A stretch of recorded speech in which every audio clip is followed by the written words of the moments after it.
আসসালামু আলাইকুম। Update agriculture থেকে শুভেচ্ছা। দর্শক, আপনারা আসলে দেখতে পাচ্ছেন আমি আজকে আমাদের আপডেট শাহী জাতের পেঁপের বাগানে আছি। আর আপডেট শাহীর বিশেষ যে বৈশিষ্ট্যগুলো সেগুলো আজকের ভিডিওতে আমরা তুলে ধরার চেষ্টা করব। তার আগেই আপনাদেরকে আসলে দেখাই এই যে আমাদের এই গাছটাতে কিন্তু একটা খুঁটি ব্যবহার করা হয়েছিল। পরবর্তীতে যে পরিমাণ পেঁপের সাইজ হয়েছে এবং ফলন এসেছে তাতে মানে একটা খুঁটি দিয়ে কিন্তু গাছটাকে টিকিয়ে রাখা খুবই দুষ্কর হয়ে গেছে। তারপরে আমরা দেখেন আরো খুঁটি লাগাচ্ছি বাগানগুলোতে, যে এত পরিমাণ ফলন আসছে প্রত্যেকটা পেঁপের।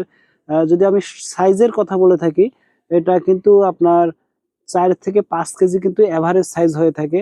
আর আপনারা যারা এই আপডেট শাহী জাতের পেঁপেটাকে চাষ করে মানে অল্প সময়ের মধ্যে মানে একটু ছোট সাইজে হারভেস্ট করবেন, তাদের কিন্তু ছোটতেই হারভেস্ট করা যাবে, অর্থাৎ সবজি হিসেবে বেচলে। আর আমরা কিন্তু এখানে এই গাছ জাতগুলোতে দেখা যায় যে 2 থেকে 3টা 4টা পর্যন্ত কিন্তু গিটে গিটে পেঁপে আসে। আর যারা আপনারা সাইজ বড় করতে চান তারা কিন্তু একটা রেখে বাকিগুলো ছেড়ে দিতে পারেন। আর যারা মনে করেন যে আপনাদের এলাকায় ছোট সাইজের পেঁপের চাহিদা রয়েছে, তারা কিন্তু পেঁপের সাইজ ছোট রাখতে মানে একটা গিটে যতগুলা পেঁপে আসবে 3টা 4টা সবগুলোই রেখে দিতে পারেন। সেক্ষেত্রে আপনারা কিন্তু সাইজটা ছোট রাখতে পারবেন। একটা করে পেঁপে রাখা হয়েছে প্রত্যেকটা বোটায় বা গিটে। একটা করে পেঁপে রাখার কারণে এটার যা শেপ আসছে খুবই সুন্দর। আপনারা চাইলে এরকম একটা করেও রাখতে পারেন বা সাইজ ছোট রাখতে 3-4টা করেও রাখতে পারেন।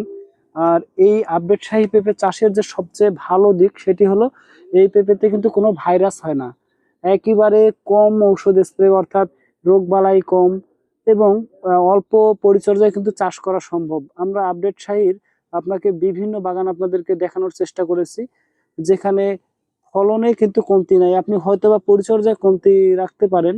আর এই আপডেট শাহী পেঁপেটা কিন্তু মোটামুটি আপনার গাছ কিন্তু 2 বছর পর্যন্ত আপনারা রাখতে পারবেন চাইলেই। তবে আমরা আপনাদেরকে বলতে পারি যে আপনারা 1 বছর রাখেন বাগান, কারণ 1 বছর রাখলে আপনার যেই পরিমাণ ফলন পাবেন দীর্ঘদিন রাখলে গাছগুলো কিন্তু ওই পরিমাণ ফলন নাও দিতে পারে। অর্থাৎ আপনার এই ধরনের আপডেট শাহী পেঁপের চারা এবং বিভিন্ন জাতের হাইব্রিড পেঁপের চারা সংগ্রহ করতে এবং সকল প্রকার সবজি চারা যদি আপনাদের প্রয়োজন পড়ে, আমরা কিন্তু কোকোপিটের মাধ্যমে উৎপাদন করে সারা বাংলাদেশে কুরিয়ার ও পরিবহনের মাধ্যমে সরবরাহ করে থাকি। আপনারা আমাদের এই ধরনের নিত্য নতুন কৃষি বিষয়ক তথ্য পেতে আমাদের আপডেট এগ্রিকালচার ইউটিউব চ্যানেলটি সাবস্ক্রাইব করে পাশেই থাকবেন। ধন্যবাদ।